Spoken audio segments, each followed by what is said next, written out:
प्यारे दोस्तों नमस्ते। आज मैं आपको भगवान की एक प्यारी सी रोचक कहानी सुनाने जा रही हूँ। तो कहानी को पूरा जरूर सुने और कहानी अच्छी लगे तो कमेंट बॉक्स में कमेंट करके जरूर बताएं। किसी शहर में एक अमीर सेठ रहता था। उसके पास बहुत ही पैसा था और वह बहुत सारी फैक्ट्रियों के मालिक था। एक शाम अचानक उसे बहुत बेचैनी होने लगी। उसने डॉक्टर को बुलाया और अपनी जांच करवाई, पर कुछ भी नहीं निकला। उसकी बेचैनी बढ़ती ही जा रही थी और उसे कुछ समझ में नहीं आ रहा था कि मेरे साथ क्या हो रहा है। रात हुई, नींद की गोलियां भी खा ली, पर नींद नहीं आ रही थी और ना ही उसकी बेचैनी कम हो रही थी। वो रात को उठकर 3 बजे घर के बगीचे में घूमने लगा और घूमते घूमते उसे लगा कि बाहर थोड़ा सुकून मिला है। इसलिए वो बाहर सड़क पर पैदल ही निकल पड़ा।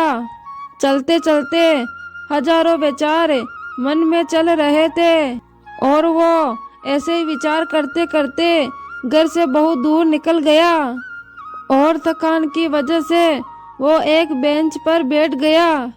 उसे वहाँ बहुत ही शांति मिल रही थी। इतने में वहाँ एक कुत्ता आया और उसकी चप्पल उठाकर ले गया। सेठ ने उसे देखा तो सेठ दूसरी चप्पल उठाकर कुत्ते के पीछे भागने लगा। कुत्ता पास की ही एक झोपड़ी में घुस गया। सेठ भी उसके पीछे पीछे आ रहा था। सेठ को करीब आता देखकर कुत्ते ने उसकी चप्पल को छोड़ दिया और वहां से चला गया। सेठ ने गहरी सांस ली और अपनी चप्पल पहनने लगे।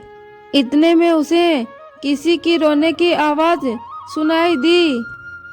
वो और करीब गया तो किसी एक झोपड़ी में से किसी की आवाज आ रही थी। उसने झोपड़ी के फटे हुए बोरे में से झांक कर देखा तो वहाँ एक औरत फटी मैली सी चादर पहने दिखाई दी और दीवार से सटकर रो रही थी और बोल रही थी, हे भगवान मेरी मदद करो। सेठ के मन में आया, यहाँ से चले जाऊं, कहीं लोग मुझे गलत ना समझ ले। सेठ थोड़ा आगे बढ़ा तो उसके दिल में ख्याल आया कि आखिर वो औरत रो क्यों रही है, उसके तकलीफ क्या है। उसने अपने दिल की बात सुनी और झोपड़ी में जाकर दरवाजा खटखटाने लगा। उस औरत ने भागकर दरवाजा खोला और सेठ को देखकर घबरा गई। तो सेठ ने हाथ जोड़कर कहा, घबराओ मत बहन, मुझे तो सिर्फ यह जानना है कि तुम रो क्यों रही हो। ये बात सुनकर औरत की आंखों में से और आंसू टपकने लगे और उसने पास ही एक छोटे से बिस्तर में लिपटी हुई उसकी 7 साल की बच्ची की और इशारा किया और रोते रोते कहने लगी, मेरी बच्ची बहुत बीमार है, उसके इलाज के लिए बहुत ही खर्चा लगेगा और मैं तो घरों में जा जाकर झाड़ू पोछा लगाती हूँ और अपना गुजारा करती हूँ, मैं कैसे इसका इलाज करा पाऊंगी। तो सेठ ने कहा, किसी से मांग लो। इस पर औरत ने बोला, मैंने सबसे मांग कर देख लिया, खर्चा बहुत है, कोई देने को तैयार ही नहीं है।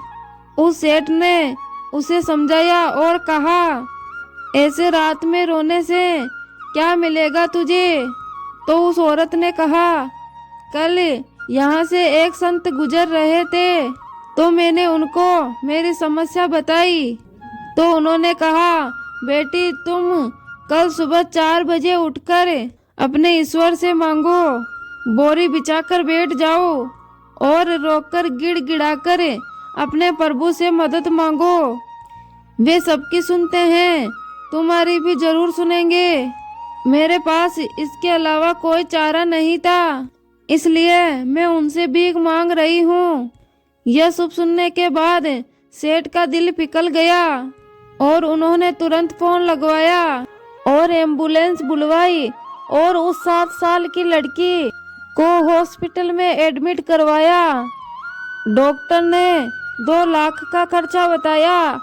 सेठ ने लड़की का पूरा खर्चा उठाया और उसका इलाज करवाया और उसके बाद उस औरत को अपने घर नौकरी देकर उसे रहने के लिए एक जगह भी दी और उस बच्ची की पढ़ाई की जिम्मेदारी भी सेठ अपने ऊपर ले लिया। ये सेठ दयालु था पर नास्तिक भी था। उसके मन में सैकड़ों सवाल चल रहे थे क्योंकि उसकी बेचैनी तो उसी समय खत्म हो गई थी जब उसने एम्बुलेंस को बुलवाया था। वह ये सोच रहा था कि ऐसी कौन सी ताकत है जो मुझे वहां तक खींच कर ले गई। क्या यही ईश्वर है? और यदि यही ईश्वर है तो सारा संसार आपस में धन दौलत और जात पात के लिए क्यों लड़ रहा है? क्योंकि ना मैंने उस औरत की जात पूछी और ना ही ईश्वर ने कोई जात पात देखी। ईश्वर ने तो सिर्फ उसका दर्द देखा और मुझे इतना घुमाकर उसके पास पहुंचा दिया। और अब सेठ समझ गया था कि कर्म के साथ सेवा भी बहुत जरूरी है क्योंकि इतना सुकून उसे जिंदगी में पहली बार मिला था। और वो छोटी सी बच्ची बिल्कुल ठीक हो गई और फिर उसके बाद उस बच्ची और उसकी माँ ने उस सेठ को बहुत धन्यवाद दिया। प्यारे दोस्तों, ये थी भगवान के चमत्कार की कहानी। आपको कहानी पसंद आई हो तो कहानी को लाइक शेयर कमेंट और चैनल को सब्सक्राइब जरूर कर देना। धन्यवाद।